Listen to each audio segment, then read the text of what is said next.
Like this is the motion.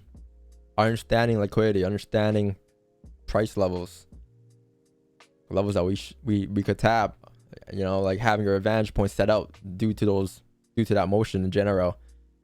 Like you have to have a better understanding of the motion over the years, over this year I'll say, because the more I do this every day, the more you'll see and you'll be able to adapt to.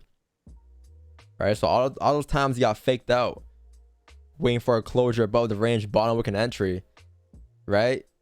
You'll be able to adapt to that now with the motion, because you understand now what breakout is valid. Because if a new trader were to look at the playbook, right, and they were to just copy straight up the playbook, they can still, you know, like they'll still be fine to a certain extent, but you need to understand the structure of what you're taking it based off of. You need to understand what part of the cycle you're in today. Are you in the pullback? Are you in a continuation? Are you in the range? What part of the cycle are you in? And that's when the motion comes in, because the motion indicates those things for you. It'll indicate where you're gonna grab liquidity at, how you're gonna grab it, or at least the probabilities of it doing so, right? Again, it's all price action though. There's no indicators, nothing needed, right? Of how we trade now still, but it's like you can still take these entries. It's just that sometimes you need to wait for liquidity to be grabbed first. Like if you were to have like something like this, chat, would you take this?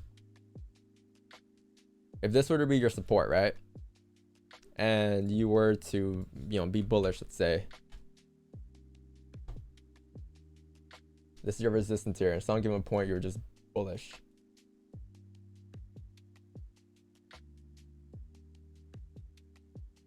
right? You're strongly bullish. All of a sudden you close bearish or resistance here. Would you take a sell here, expecting price to reverse? No, you wouldn't. You wait for structure to be formed, right? You want to wait for structure to be formed, so you probably want to see something like this formed. You want to see a push up, break it high or something, grab liquidity. That's also your range 2 breakout, and then you have something like this. Now this makes a lot more sense now, especially if you can close like this too, right? Because what you see here is now you have a stronger resistance being held. But just saying stronger resistance, stronger support is very vague. You have to understand in depth why that's a strong resistance, what happened. So when you look at this candle now, you're like, okay, well, what does this candle mean, right? Going back to what we usually do, draw the candle backwards. What happened during this 1 hour candle here? What did it do? So if this is your resistance though, let's say this were to be like let's say the 1 hour time frame. Now you look at the 15-minute time frame. Right, this is the 15, so let's draw a line here and divide it in half so you guys know the difference, right? This is the 15 now. That green highlighted candle now is literally just doing this.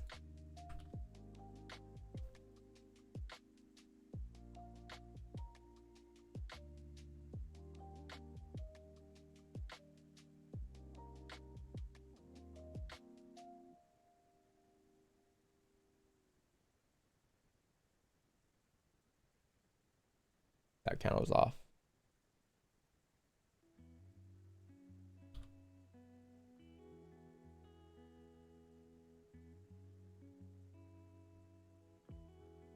Oops.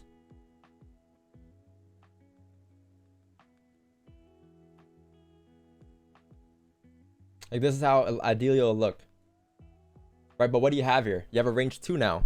So sometimes that's why I say, I'm like, no, chat, this is a range 2 fake out. You might not see it visually, but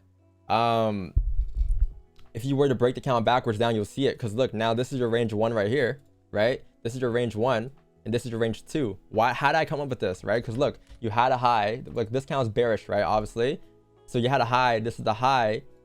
You then close right here. That's where the closure was. So I have to pull back at some given point for a bottom wick. But at one point, the low is down here. This is the low, right? These areas. So it pulled back. So now you have this as your range 1. This is your range 2.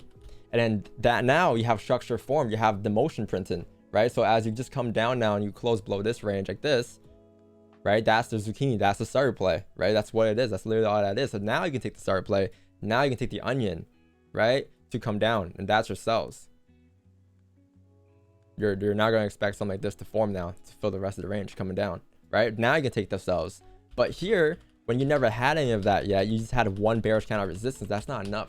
That's not enough liquidity. That's not enough structure form. That's not enough range form for you to take cells there. It's very tough. Just like yesterday's trade even. Like literally just like yesterday's trade in a 5-minute time frame, chat. Remember how you have to wait for the 5 minutes to break the lows before we take buys?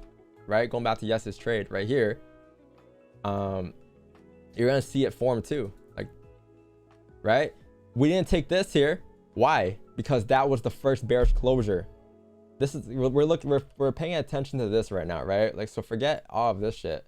You don't need to look at this right now. You just need to look at currently the range for form. Look at this, right? So you're gonna see here that this is the range we're in. This is your major resistance here. You can see it, right? These are levels you tapped in the past. So right here, that's your strong support here. Let's make it pink. Strong support there, right? This is what we'll take onions on, right, in the past. But now that we understand liquidity, understand volume, you'll wait for a breakout lows, and then that will be the buys we'll take. We would then wait for the breakout lows again yesterday. That was key. We closed back into the ranges, and that was the buys we took. There's obviously other factors as well, like the last 15 of the 1 hour count, all that good stuff. But for the majority, like, that was the reason we took the buys yesterday afterwards. But yeah, like, that's what you have to understand. You can't just look at the playbook and be like, okay, well, we have a close, we have this printed, that printed. Okay, now let's just take a buy here because of this. Nah, it's not how it works. Right? Like, you can do that. You might have a win rate of like 65, 70, right? But you want to be better than that, right?